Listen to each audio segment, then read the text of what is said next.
आज की मजेदार गतिविधि में बच्चे अपनी खुद की कहानी की चित्र पुस्तिका बनाएंगे। इस गतिविधि का उद्देश्य ये होगा कि बच्चे अपनी रचनात्मकता और आत्म अभिव्यक्ति के माध्यम से खुद की कहानियां बनाएंगे।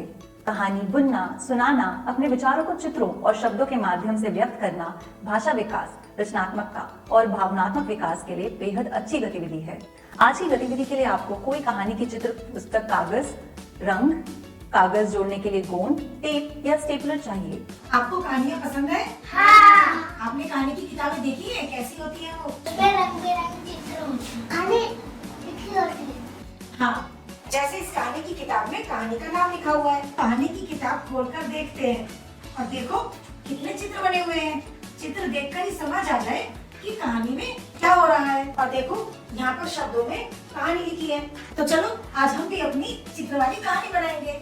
कैसे पहले अपनी खुद की कहानी बनानी है। तो सोचो अगर आप खुद की कहानी बनाते तो उसमें क्या होगा, कहानी में कौन कौन होगा।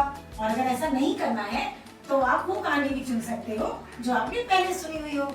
टमाटर पे कहानी बनाऊंगा। मैंने सोच लिया मैं दो दोस्तों पे कहानी बनाऊंगा। अब आपने जो कहानी सोची है उसके लिए आप चित्र बनाओगे और चित्रों से अपनी कहानी सुनाओगे। इससे हमारी कहानी की चित्र पुस्तक बन जाएगी। तो बच्चों अगर किसी को कहानी में कुछ लिखना हो तो मुझसे भी लिखवा सकता है। और जब आपके चित्र पूरे हो जाएंगे तो हमारी कहानी की किताब पूरी हो जाएगी।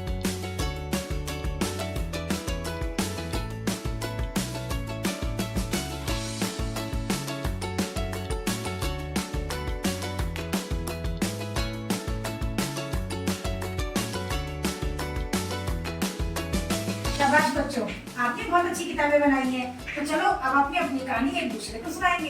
ये चीनू और नीलू दो दोस्तों की कहानी। ये सुंदर घर में रहते हैं दोनों साथ।